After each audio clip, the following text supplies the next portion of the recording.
It's about to get messy. So I love pastels. I really do. I have, look, right here. I have, these two bottom drawers are full of pastels. I used to use the Prismacolor New Pastels. I have a ton of them in here. I have a couple of extra like Rembrandts. Those are all new pastels also. And then the drawer number 3 and 4, those are pastel pencils. I love the Derwent pastel pencils. I have them as well. Popping up on the screen here, right about here, I'm gonna put one of my first pieces that I ever did with pastels. I absolutely loved it. I'll put that here. Then the next one that I did was another bird. I loved it. I did a little landscape. All wonderful. I loved pastel pencils. I've done them for a long time and I've really enjoyed them. Pastels are a little bit different. I like how smooth pastels can get versus the pencils. The pencils you can get kind of smooth, but the actual pastels you can get really smooth. And the wonderful people over at Lightwish sent me Marie's set. It's a 70 colors, 72 pieces, because there's 2 whites and 2 blacks, which you need. Look at, can you see that? Is that in focus? Okay. The reason that I don't use pastels very often is because of how messy they are, and I have to put a mask on. The reason that I put the mask on is not just because of all the dust that's created. Sometimes you can get away with, if you do it flat on a surface, it builds up a little dust, you just knock it into the garbage. Nope, that's what I'm going to do on this video. That's not a problem. The problem is, I always instinctually, as I'm going and I see dust, I go, and you don't want to do that with pastels. It's pigment. It's pigment in the powder, and you're aerosolizing the pigment, and that can be dangerous. Now these are very wonderful. I just briefly took 1 or 2 of them and just see, because some soft pastels crumble. I mean, you touch the page and they just turn into powder. These are like, I guess they're soft pastels, but for soft pastels, they're a little bit firmer. Except for one of them I went to use and it just, the tip kind of crumbled off. But after that, the rest of it was, I could actually make hard lines with the edge on the other side. So they're not hard pastels. They are soft, but they're a little bit harder than the softest of the soft pastels. If you enjoy pastels, I think you'll enjoy these. I'm gonna attempt 2 separate pieces with this. One will be a little bit more traditional, maybe a little landscape or something like that. And then the other one is going to be something more like I usually do, something abstract. So I've been wanting, ever since I started this series of art supplies that I love, that I never use, I've wanted to do pastels. And now it just gave me a reason to do the episode. So I'm very grateful to Marie's, or Lightwish, I should say. Thank you very much. I will get working on the 72. There's a huge box. And they're big pastel. Let me show you how big the pastels are. That's a pretty big pastel. I mean, it's a normal size pastel, but it's not like those small, fat, chunky ones that are real small. It's a long one, and it has a wrapper on it, which is nice too. And if you use the edge of it, you can get some detail, and if you use the side of it, you get a little bit softer of an application. But they're pastels. You know all about them. I'm going to try them. You're going to see me screw up so much. I'm probably going to end up having to throw 3 or 4 of these away and not have to show you them. But I'm probably not going to. I'm probably just going to show you the one even if it's messed up. But that's how it is. That's how I roll here on the channel. You know that. You've seen plenty of my messed up paintings. So, alright. I'm going to get going. Now, hold on a second. I have a question, though. Pastels. I've heard them called pastel drawings, and I've heard them called pastel paintings. What is it to you? I know it's pigment, so it doesn't matter, but so is a colored pencil, and that's a drawing. You don't call it, do you call it a colored pencil painting? Is that what people do? Anyway, I don't know, but I'm going to do whatever that thing is that you're supposed to do with pastels. I'm going to do 2 of them. First, I'm going to swatch out all the colors so you can see them, and then I'll do the drawings. I'll do a couple blendings too. Maybe I'll try some blending on the bottom to show you the difference. I have a couple of, one that's like a soft rubber blender. I have a brush blender. I have two brush blenders. But I think I'm going to just try, one of them is really stiff. One of them is so stiff, it might as well just be wood. And then the other one is a lot softer, and sometimes I use that for the odorless mineral spirits as well. You've seen me use that little short, stubby brush. But I also use it for pastel after I wash it out, soap and water. Then brush cleaner and water, you know what I mean. Then I go ahead and I could also use these for pastel, so I'm going to try that as well. And I will probably end up, and this is what always happens to me, I start with using one of those, and then I get tired of it, and I just use my fingers. Which is why I have these on, because I don't want to touch everything. I'm going to do the painting, or drawing, or whatever it is I'm supposed to do, and then I'm going to touch all over it. My hands are going to get filthy. I'll take these off, and then I can move everything around and clean it up and not get everything destroyed. I'm not going to touch my camera, which is here now, but soon will be here. I'm not going to touch my camera and get it all nasty with all pastel stuff all over it. I'm going to make sure I have clean hands for that. So that's why I have gloves on. I know I'm going to touch it. That's what happens with me. I just say screw it and I just touch it. And I hate to get my hands dirty. I really do.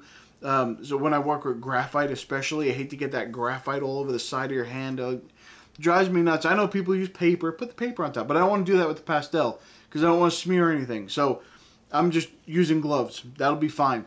All right, let's get into it. Okay, so I have to say when I was recording this, I used the Matance paper, and there's two sides to that. There's a smooth side, and then there's the texture side.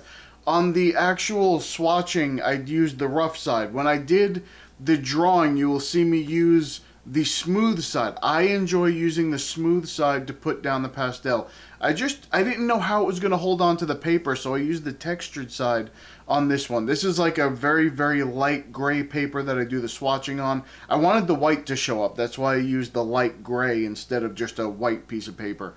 So, and then the next one, when I do the actual drawing, it's on a little bit darker gray because I wanted the colors to pop a little bit more. But here's what I can say. They're a lot softer than I originally gave them credit for. They are, you see a couple of them just pop right off as I'm going to use them. They just crumble. But I want to say this again. If you get the fresh one right on the edge, you can put some hard lines on it. There's no problem with that. The other thing is, it holds in the paper. The paper holds it, I should say, but it gets into that paper. I'm telling you, I was pushing a little bit harder with these, so maybe they are a little bit harder, but some of them seemed very soft, but they could have been cracked. I have no idea. But anyway, and you'll see one or two where the tip breaks off or something like that. But there's a lot of dust instantly. As soon as you put something down, it crumbles kind of into the paper. And even when I tipped it and tried to dump it, I tap it on the back, it holds in that paper. It does not let go. And the colors are beautiful. They're bright. They're vibrant. They're wonderful. I thoroughly enjoyed using these pastels. And when you see me do the blending, I know. I used the brush and then it didn't work out very well. And I was not happy with that. But I'm used to using that brush with the pastel pencils. So maybe I shouldn't have used that with it. And then when I used that little rubber blender, it worked exactly the way that I wanted it to. And you'll see when we get to the drawing, I'm going to use my fingers eventually because I just get sick of using that thing. But especially on large areas, it's just easier to use your fingers. But I will tell you, these blended beautifully. They work wonderfully. If you are new to art, I would suggest using pastels. Start with pastels because they're easy to blend. They're easy to get a nice smooth gradient in color. You'll see when I do the drawing how easily I get that sky in the background. It's just, I'm not being careful. I'm not being, trying to be perfect.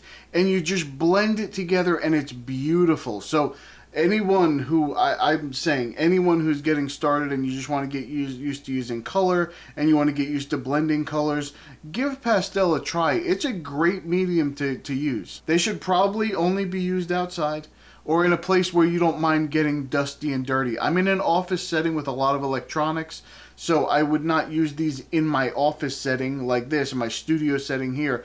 But if I took this down to the garage or outside, I would definitely use this.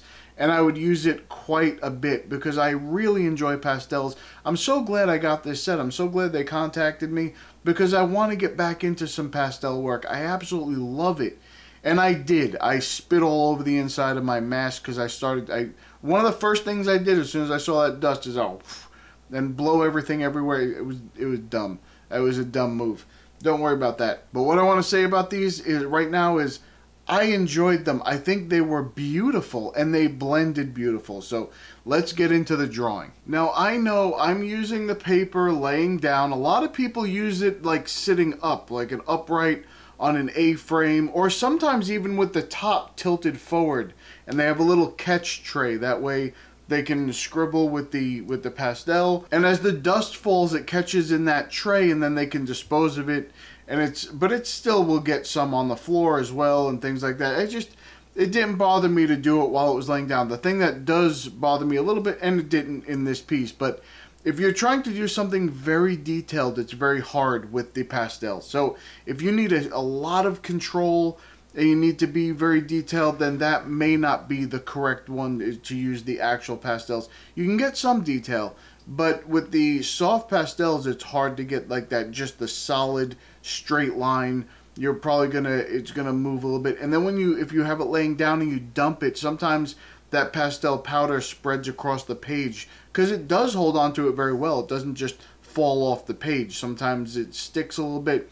That's fine. I love that about it. But also, I'm used to use it because I was using the pastel pencils. This Matance paper, I did very little. That eagle that you saw at the beginning, that was done on this paper. But for the most part, on the pastel, the pencils, I would use them on like very, very fine sandpaper. Or sand. It was art grade paper, but it was still like a sandpaper. And, you know, using the gloves saved my fingers because I would blend with my fingertips. On that sanded paper, I'd end up with no fingerprints left. You just sand your fingerprints right off your hand. It's just smooth. It's a weirdest looking thing. Anyway, this is much better. You can just do it on this paper, no problem. But I didn't. I chose to use the glove because number one, like I mentioned, I don't like getting my hands that filthy. You know, if they're just getting dirty for a second or whatever, that's fine. I'll go wash them off. But to do a whole painting for a long period of time and just it'll wear on me that my hands are dirty for that long. So anyway, but the latex gloves, if you can't use latex, that's a problem. But the latex gloves for me, I use them. It's just like I was using my finger. I know I'm not a full-time pastel artist, but I'm not a full-time anything artist. I use a lot of different things. But for me, it's not much of a difference using my regular finger or using the latex glove. So long as you use a tight enough glove that it fits close to your finger and you can feel the paper as you move it on, that's fine. There's nothing there. But when I did these, I used the smooth side because I don't, like I mentioned that before, because I don't like all those little bumps and grooves to come through in the work. And I know sometimes it's used that way so that you can blend and it'll hold on to a lot more of it. But I'm okay with it not. It's fine with me. I just like to use it the way that I like to use it, which is on the smooth side. And again, when I was using the pastel pencils, it was a lot smoother to draw on it. You didn't hit all those bumps.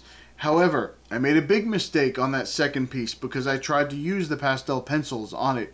I should have left most, well no, I shouldn't have. What I did was I put all the colors on in an abstract way, just like I normally would with like a watercolor paper. It's the same, or watercolor painting, I mean. So it's the same thing.